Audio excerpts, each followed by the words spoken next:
Boa tarde, povo de Deus! Quinta-feira à tarde, já faz um mês da última vez que eu apareci aqui, mas que é uma correria essa vida da gente, né?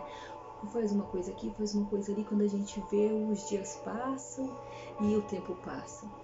E como eu disse no primeiro vídeo, eu tenho 4 filhos gêmeos que são bênçãos do Senhor na minha vida, sonhos que eu tinha no meu coração e que o Senhor contemplou e realizou.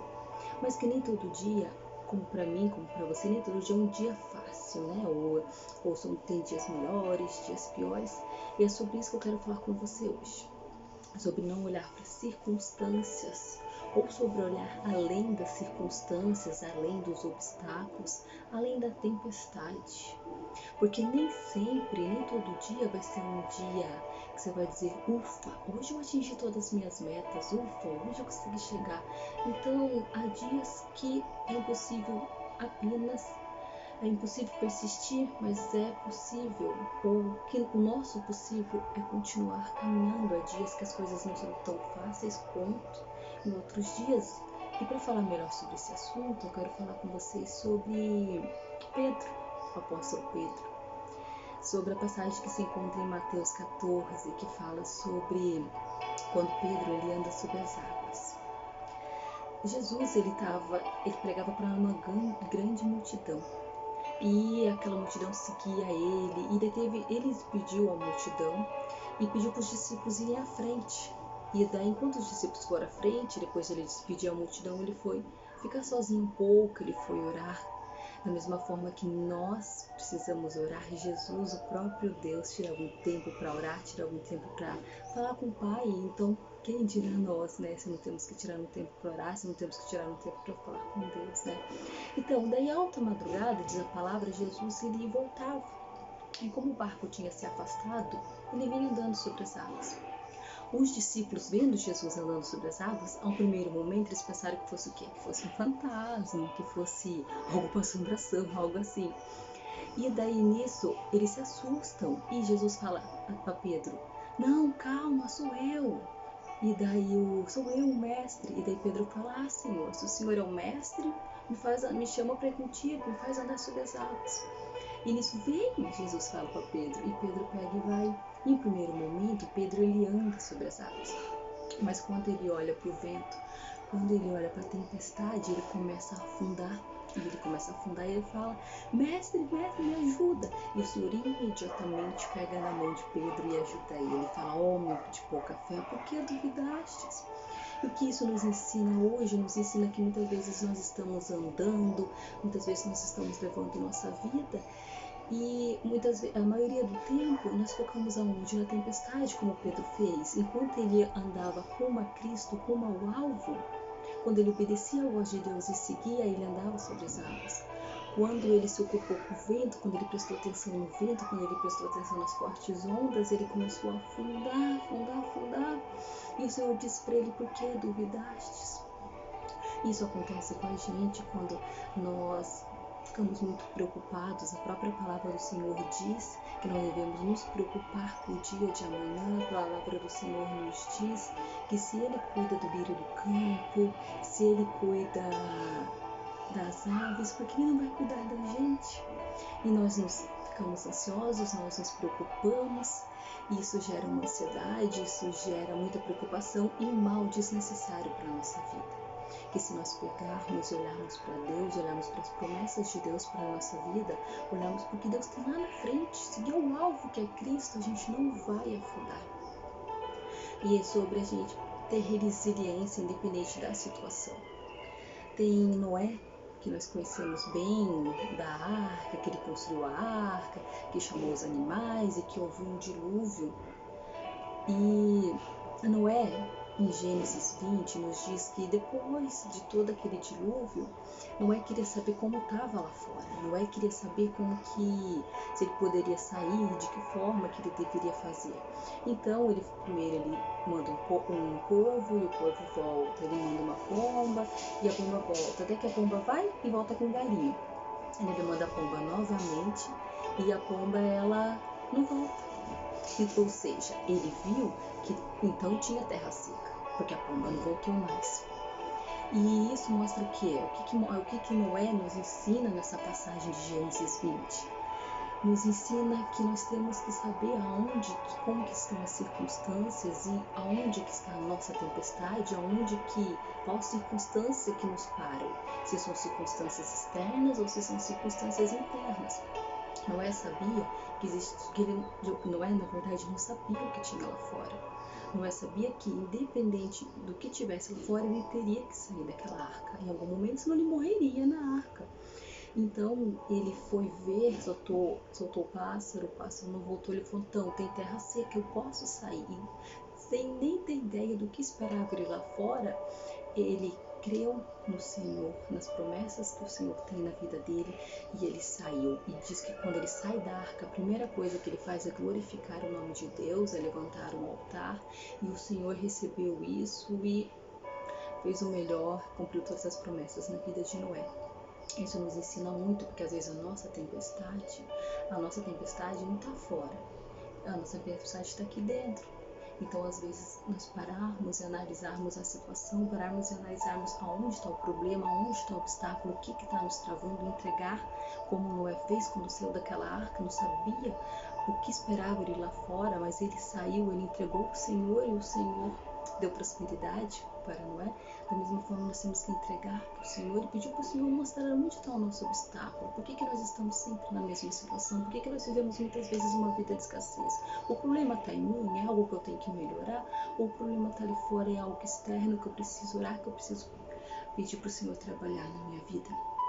E às vezes nós passamos por diversas situações e essas situações marcam a gente, essas situações ficam como cicatrizes, e por mais que às vezes procuremos culpado, às vezes é só nós e Deus para tratar isso. E José do Egito, que se encontra em Gênesis também, fala muito sobre resiliência, sobre você passar por determinadas situações na sua vida e você tirar o melhor delas.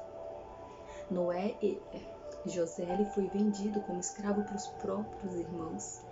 José tinha sonhos, grandes sonhos, que ele falava para a família com alegria, que ele falava para o seu pai com alegria, mas havia uma inveja. E Salomão diz que a inveja, ela corrói os ossos. Havia uma inveja dos próprios irmãos dele.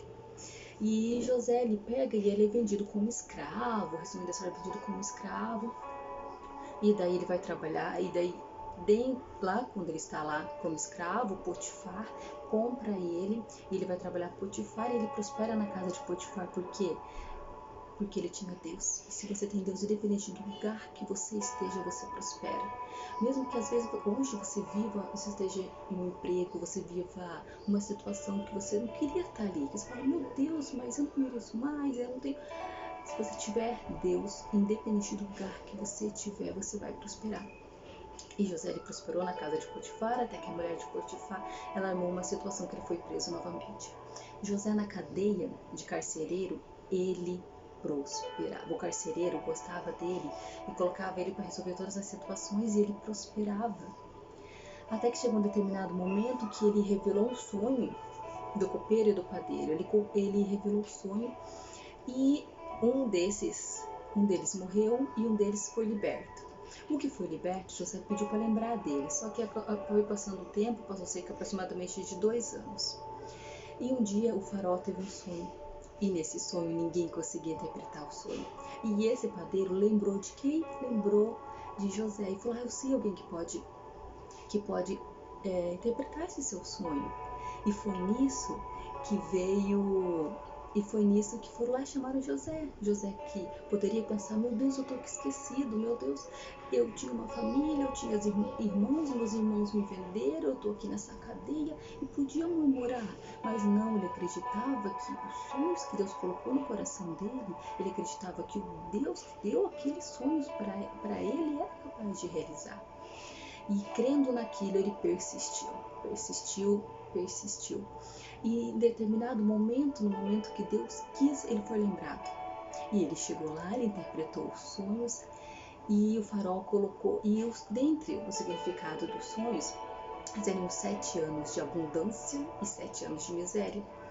E o faraó colocou José para administrar tudo isso. Falou, então você administra. E o Senhor deu sabedoria para José, ele administrou. E depois que passou 7 anos de abundância, e José estocou todos os alimentos, veio 7 anos de miséria. E nisso muitas nações, muitos povos vieram atrás do Egito por causa de mantimento. E nisso veio a família, os irmãos de José, e daí passa toda a história, e no final da conta, José, ele poderia guardar aquela mágoa no coração, ele poderia falar, não, agora eu vou me vingar, agora eu não vou ajudar a minha família, mas ele entendeu que tudo que passou na vida dele foi para algo maior, tudo que passou na vida dele foi porque o Senhor queria trabalhar através dele, porque se ele não tivesse sido vendido como escravo, se ele não tivesse passado todo o processo que ele passou, ele não estaria lá no Egito, e a fome teria assolado todo mundo, e ele não poderia estar ali para ajudar a família dele como ele ajudou. E no final ele perdoou os irmãos, no final ele viu o pai dele, que era Jacó. No final eles ficaram todos unidos e felizes. Por quê? Porque José passou pela situação que ele tinha que passar. E ele tirou o melhor daquela situação, e o Senhor honrou a José. E com José, o que nós temos que aprender? Nós temos que aprender que se você está no centro da vontade de Deus, todas as coisas cooperam para o seu bem, todas as coisas, não só algumas coisas, não somente as coisas boas, não somente as coisas más, todas as coisas. E ali, quando você está vivendo aquilo e você não entende, você tem que orar e pedir para o Senhor acalmar o seu coração, que no momento certo você vai entender. E o que você vive hoje, o processo que você passa hoje, é para um bem maior no futuro. Quando será que José imaginou que ele, lá na cadeia, ele seria governador do Egito? Quando será que ele imaginou? Talvez ele imaginou que um dia ele ganharia liberdade. Por isso que os sonhos de Deus para a nossa vida são muito maiores do que os nossos. A própria palavra do Senhor diz que não sabemos que o que Ele tem para a gente é muito maior do que pensamos, do que sonhamos e do que esperamos. Porque a vontade dele é boa, perfeita e agradável. Apesar de muitas vezes nós não entendemos. Porque essa vontade do Senhor é boa, perfeita e agradável, porque ela me permite chorar. Se a vontade do Senhor é boa, perfeita e agradável, porque ela me permite sofrer.